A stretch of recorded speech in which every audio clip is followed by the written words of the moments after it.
Vas-tu relever le défi du décathlon olympique de Dieu? Ce que j'aime bien dans les Jeux olympiques, c'est qu'il y a des sports qu'on appelle aussi des épreuves.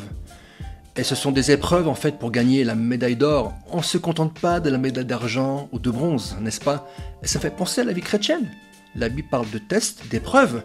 Et c'est Dieu qui donne des tests, c'est Dieu qui donne des épreuves. Ce que j'aime bien dans le décathlon, c'est qu'il y a 10 épreuves incroyables, comme le lancer du javelot, le 100 mètres.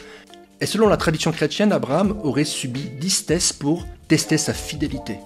Il y a un test très connu, Dieu lui a dit de quitter le pays de sa famille, de ses parents. Il y a un autre test, il fallait qu'il offre en sacrifice son fils Isaac. La bonne nouvelle, c'est qu'il a réussi chacun des 10 tests, et cela a apporté une bénédiction pour toute l'humanité. Il est devenu le père de la foi, et on lit ceci dans Galates 3, 9. Ainsi, tous ceux qui font confiance à Dieu, comme Abraham lui a fait confiance, on part à la bénédiction avec lui. Malheureusement, beaucoup s'arrêtent à la moindre difficulté. Ils ne comprennent pas que c'est Dieu qui envoie des tests.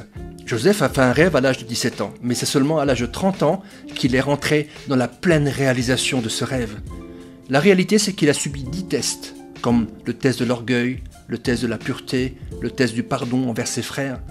On sera tous testés, mes amis. Alors prends courage, et n'abandonne pas. Et comme le dit Philippiens 3,14, le prix de la vocation céleste de Dieu en Jésus-Christ est au bout de ta course.